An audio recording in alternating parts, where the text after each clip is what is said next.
전국에 상승하는 지역은 거의 없다. 모든 지역이 다 하락하는.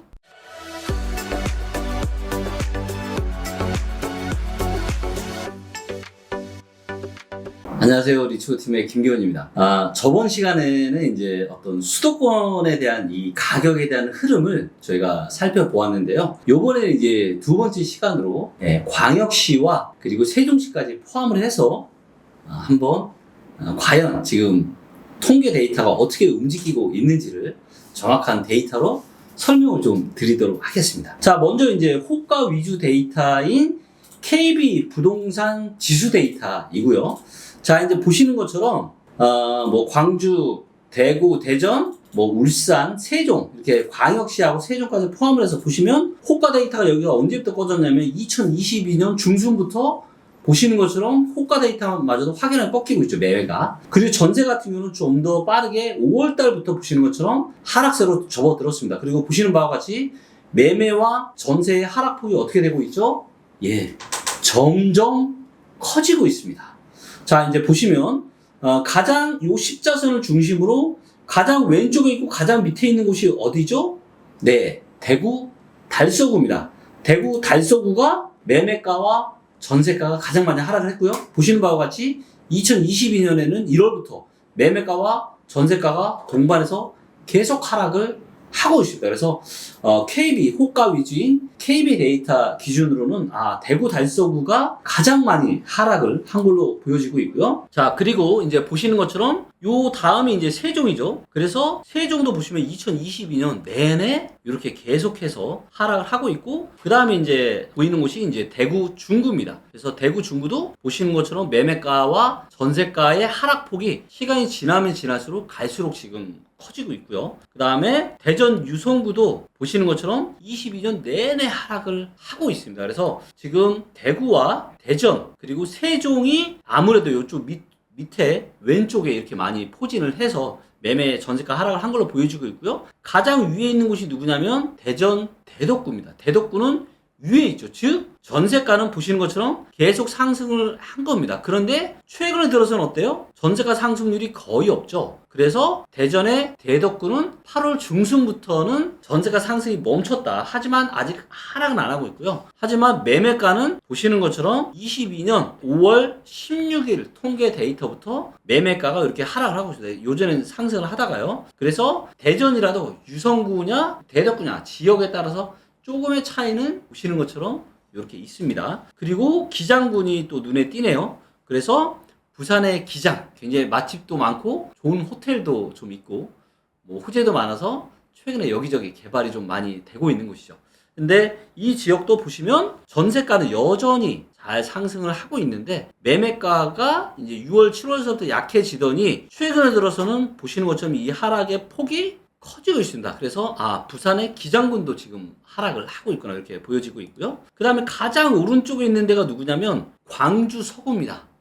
전라도 쪽에 있는 광주광역시의 서구인데요. 여기는 이제 보시는 것처럼 매매가와 전세가가 그래도 한 5월이나 한 7월, 6월 달까지는 상승을 하다가 이제 막 5월, 6월서부터 매매가와 전세가가 보시는 것처럼 이렇게 하락을 하고 있다. 그래서 광역시 중에서는 그나마 괜찮은 지역이 광주의 서구였는데 광주 서구마저도 이제는 하락이 시작이 되었다. 이렇게 보여지고 있고요. 요 남구는 광주 남구입니다. 그래서 광주 남구도 보시는 것처럼 6월달 들어서 매매가와 전세가가 동반 하락하는 흐름을 보이고 있죠. 사실 광주 광역시 같은 경우는 너무나도 오랜 기간 굉장히 상승을 오랫동안 한 지역이었는데 이제 여기마저도 그리고 실거래가가 아닌 호가 데이터마저도 여기도 꺾이고 있다. 이렇게 지금 보여지고 있고요. 자, 그래서 우리가 순위를 한번 보시면 이 기간 동안에 이제 광주의 광산구가 가장 많이 올랐네요. 매매가가. 광산구가 어딘지 한번 볼까요? 네, 여기 있네요. 광산구도 근데 보시는 것처럼 매매가와 전세가가 최근 들어서 떨어지기 시작을 했죠. 하지만 올해 누적으로는 광주 광산구가 가장 많이 올랐다. 그리고 부산 사상구가 보여지고 있고요. 그래서 보시는 것처럼 이렇게 부산 쪽이 뭐 이렇게 좀 괜찮은 걸로 그나마 나오고 있고, 가장 많이 매매가가 하락한 데는 이제 보시는 것처럼 달서구, 유성구, 세종, 달성군, 수성구 그래서 대구 쪽과 대전 쪽, 세종 쪽이 좀 하락이 좀 많이 있는 지역으로 보여지고 있습니다.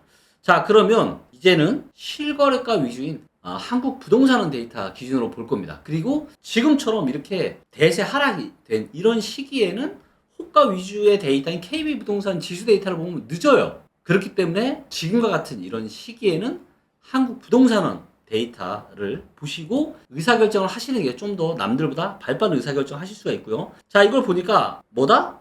지금 21년 초부터 매매와 전세가 평균적으로 계속 하락하고 있고 이 하락폭이 매우 많이 커지고 있죠. 그러니까 광역시도 사실은 작년에 팔려면 21년에 팔았어야 된다. 그래서 많은 분들이 지금 느끼고 계시겠지만 자, 투자는 뭐다? 상승할 때 팔아야 된다. 주식이든 부동산이든 남들이 못 사서 안 따라할 때 모두가 겁없이 뛰어들 때 그리고 나서 얼마 뒤에 팔면 편안합니다. 그러니까 지금 고점에 못 팔고 주식도 떨어지고 있고 부동산도 떨어지고 있는데 마음이 아프니까 희망의 회로만 돌리고 있잖아요. 이런 투자는 뭐다? 큰일 날 수 있어요. 그렇기 때문에 여러분들은 여러분들의 소중한 자산에 대한 이런 의사결정을 철저하게 데이터에 기반해서 의사결정을 좀 하시면 좋을 것 같고요. 자, 그 다음에 지금 이제 보시면 가장 많이 떨어진 데가 역시 실거래가 위주로 대구, 달서가 많이 떨어졌고요. 그리고 세종, 그 다음에 중구, 대구, 중구 같은 경우는 가장 밑에 있으니까 전세가가 가장 많이 떨어진 거예요. 지금 올해만 해도 전세가가 12%. 그러니까 평균이 12% 떨어졌으면 뭐 20%, 30% 떨어진 단지들도 아마 있을 겁니다. 자, 그 다음에 대구 수성구, 달성군, 그 다음에 대구 동구, 그리고 대전 서구 이런 지역들이 굉장히 하락을 많이 했고 한국 부동산 데이터 기준으로도 가장 오른쪽에 있고 위에 있는 데가 광주 광산구죠. 그래서 광산구를 보시면 광주 같은 경우는 7월 달부터 실거래가가 하락을 이렇게 하는 걸로 나오고 있고 그 다음에 광주 북구인데 여기는 6월 달부터 그래서 그나마 가장 잘 버티던 곳이 광주 광역시 지역인데 거기도 실거래가 데이터로도 6월, 7월 달서부터는 하락이 시작이 되었다. 그래서 이제는 뭐다? 전국에 상승하는 지역은 거의 없다. 시도 기준으로는 단 한 곳도 없어요.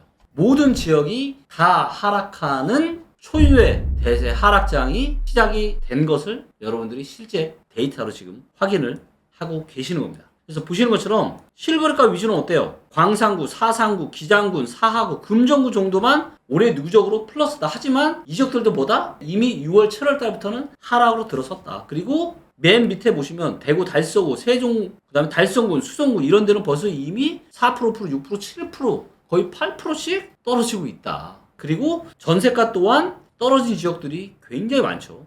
그래서 이제는 뭐예요? 광역시마저도 수도권뿐만이 아니라 광역시도 다 하락을 하고 있다. 전부 다 하락을 하고 있습니다. 그리고 이번에 하락은 폭이 상당히 클 거다라고 제가 누누이 말씀드리고 있죠. 그 이유는 너무나도 많이 고평가가 되었기 때문에 20년 중순부터 21년 여름까지 나타난 이 초유의 전국적인 불작 이거는 원래는 없어야 되는 상승장이다. 근데 코로나가 터지고 그러다 보니까 유동성을 엄청나게 풀고 금리를 역사상 가장 낮은 0.5%까지 낮추다 보니까 엄청난 투자 버블, 투자 광풍이 생긴 거예요. 거기다가 임대차 3법이 불을 질렀죠. 그러다 보니까 이렇게 급등을 한 거예요. 그래서 실제 데이터를 보게 되면 역사적으로 가장 많이 고평가가 되어 있습니다. 즉 산이 높으면 골은 깊을 수밖에 없다. 그래서 여러분들이 역사상 가장 뜨거웠던 부동산 시장을 얼마 전에 경험하셨겠지만 앞으로 1년 안에는 어떤 일이 펼쳐진다? 97년 IMF 이후를 제외하고 그때를 제외하고 가장 깊은 가장 아픈 부동산 하락장을 우리가 맞이하게 될 거다라고 지금 데이터는 이야기하고 있습니다. 그래서 아마도 지금 마음을 이렇게 편안한 분도 계실 거고 20년, 21년에 살려고 했지만 이러저러한 이유로 안 사신 분들은 가슴을 쓸어내고 계실 거고요. 아마도 2020년, 21년에 누군가의 말을 믿거나 혹은 본인이 의사결정 하셨거나 그렇게 해서 영끌 하셨던 분들은 아마도 상당히 마음이 힘드실 걸로 예상을 합니다. 하지만 인생에서 누구나 그런 자산에 대한 잘못된 의사결정을 할 수 있어요. 중요한 건 뭐다? 앞으로는 그런 실수를 하지 않으면 되는 거다. 그리고 그렇게 하기 위해서는 뭐에 근거해서 의사결정을 해야 된다? 네, 데이터에 근거해서 의사결정을 이제는 하셔야 됩니다. 아시겠죠? 오늘 내용도 좋으셨다라면 좋아요와 구독 해주시면 감사하겠습니다. 고맙습니다.